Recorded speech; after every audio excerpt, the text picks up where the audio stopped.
Hey, apparently you guys liked part 1 of the top 10 scariest families in history, so we have to give y'all part 2. Hi, my name is Jessa, and this is our top 10 scariest families in history that will give you chills, part 2. Also, I usually give you guys riddles, but since this is a special video for you guys, I decided to give you guys a joke. And the answer for the riddle from the top 10 mad Egyptian kings will be in the top 10 haunted Philippines locations, so just wait. So here's the joke.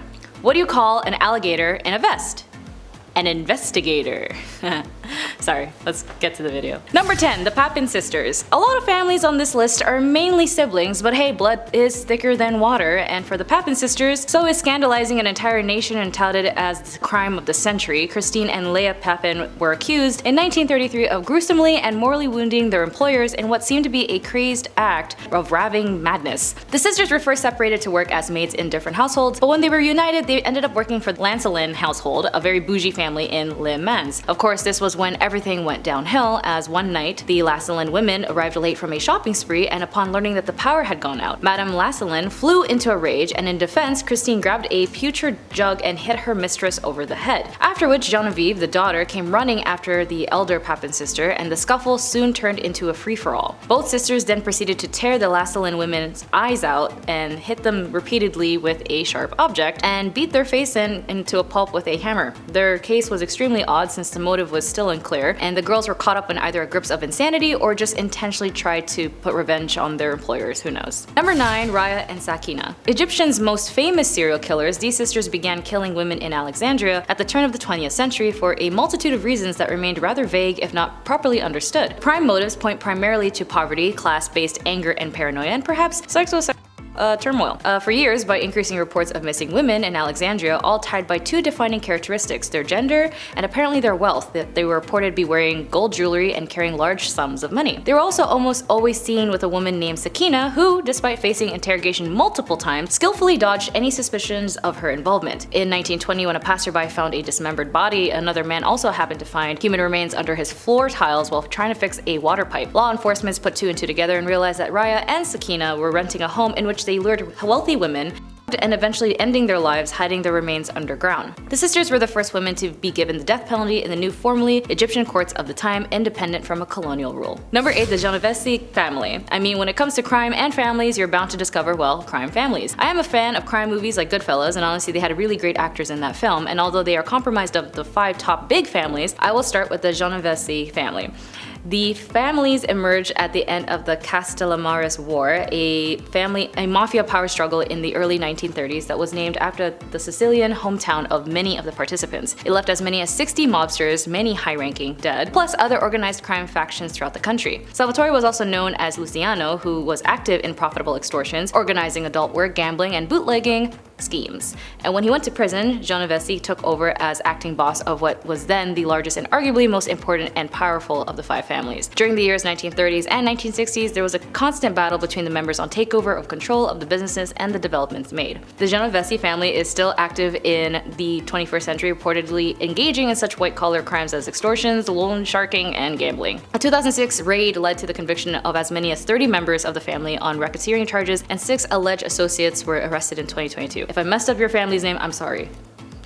Number 7, the Messina Brothers. Speaking of crime families, the Messina Brothers were 5 brothers who led a criminal organization in London from 1930s to the 1950s. The crime was illegal adult work and, of course, trafficking. They operated in the UK, where they took up English names and bought multiple properties throughout the West End. Their father apparently did the same trade of adult work organization and ran brothels and illegal houses, so they followed suit with their father and expanded over the UK. With a steady and highly profitable adult work operation and adequate protections from members of the Metropolitan Police, the Messinas ran unchecked in the city. By the late 1940s, they were operating 30 houses, and the women would hand 80% of their earnings to the brothers, and by 1950s, the police estimated that at least 200 of London's most expensive adult workers were Messina girls. Prosecutions proved difficult, as many of the women who worked for them had valid passports, making it harder for them to make a case of either the women or the brothers. Later, they started recruiting local English girls by the age-old technique of giving good-looking girls as a good time and possibly promising of marriage, followed by being induced into, well, adult work. They eventually were caught by the end of the late 1950s, where they all been forced to flee the country. Each brother was charged, and only 4 of the brothers brothers dealt with the authorities, as some were acquitted and others imprisoned, like Eugenio, who received a 6-year sentence, did lay a foundation for other crime associations and organizations to follow suit as they continue to find loopholes. Number 6. Inessa Tarverdi-Eva and family. Closer to the present day, we have Inessa and her husband Roman and their 2 daughters, Victoria and Anastasia. Anastasia was older than her husband, and Victoria was her daughter from a previous relationship. Anastasia was just 13 years old. For this middle-class family, money was not the motive for the series of killings and robberies that began in 2007. The family took regular camping trips that was a cover for their crimes. They would break into houses, kill any occupants before taking whatever they could find. Often the stuff that they found or took of little value were probably just trophies. Some of the attacks were so gruesome. In one raid, there were only teenage girls in the house. The family tortured them, gouged their eyes out, and finally got rid of them. Because of the relationship with a policeman that had not ended well, Inessa particularly enjoyed killing cops. The authorities finally arrested them in 2013, and we still don't know how many people fell victim to this family. Number 5.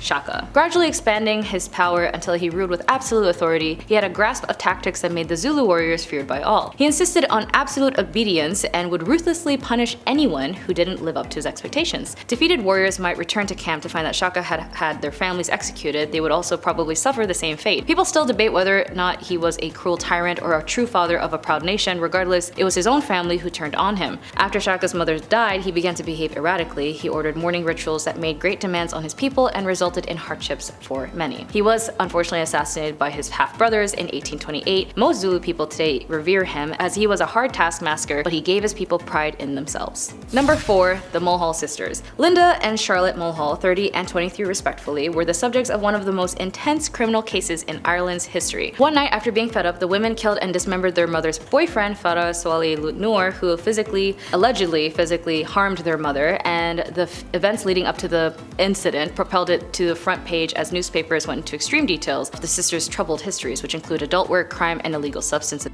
On the night of the event, the sister allegedly took ecstasy pills with their mother and the victim. Noor was killed with a sharp object wielded by Charlotte and was struck by a hammer by Linda following a confrontation with the sisters and their mother, Kathleen Mulhall. The subsequent manhunt and the trial in October 2006 attracted intense media attention as the details of the crime slowly emerged. The police were also notified when parts of the victim's leg with a sock still on it was spotted floating down a river 10 days later. The sister and their mother were arrested but released until Linda confessed to the involvement in the crime. The case received a high amount of attention due to the grotesque and macabre nature of this crime. This led to the sisters being dubbed as the Scissor Sisters by the media. Number 3. The Spahalski Twins. Called the Killer Twins, this duo basically grew up committing crimes together. It started when they were young and would challenge each other to steal bigger and bigger things until they got older and the dares got more extreme. So extreme to the point where one of the brothers killed a store owner in 1971 while his brother was serving time in jail. Robert's life fell apart. He became addicted to illegal substances and eventually began committing crime himself. And now considered a serial killer, Robert killed 4 people, including his girlfriend, who was strangled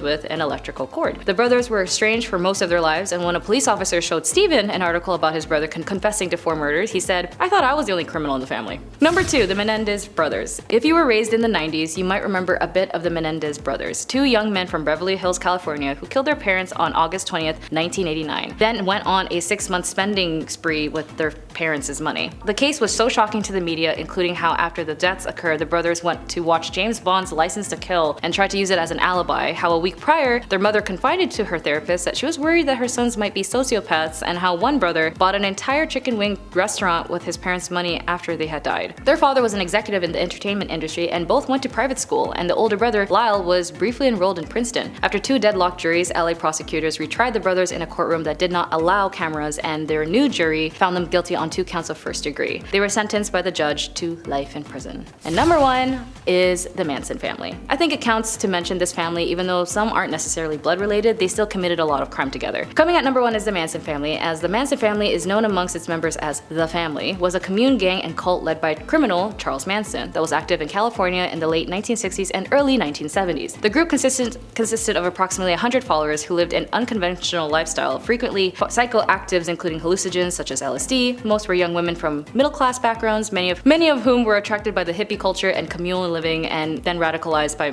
Manson's teachings. According to the group member Susan Atkins, the members of the family became convinced that Manson was a manifestation of Jesus Christ and believed in his prophecies concerning an imminent apocalyptic race war. In 1969, family members Susan Atkins, Tex Watson, and Patricia Krenwinkel entered the home of Hollywood actress Sharon Tate and ended her life as well as 4 others.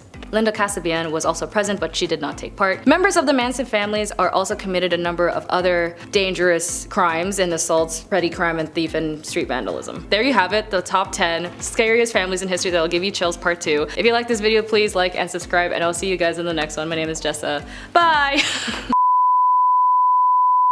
Manson was a manifestation of Jesus Christ and believed in his prophecies concerning an imminent apocalyptic race war. In 1969, family members Susan Atkins, Tex Watson, and Patricia Krenwinkel entered the home of Hollywood actress Sharon Tate and ended her life, as well as 4 others. Linda Kasabian was also present, but she did not take part. Members of the Manson family are also committed a number of other murders, assaults, petty crimes, theft, and street vandalism. Well, that's all you have today for our top 10 of... Actually, maybe just see that one time without murder. Oh yeah, that's right. Whoops. Members of the Manson families are also committed a number of other dangerous crimes and assaults, petty crime and thief and street vandalism. Well, there you have it, the top 10 scariest families in history that will give you chills part 2. If you like this video, please like and subscribe, and I'll see you guys in the next one. My name is Jessa. Bye!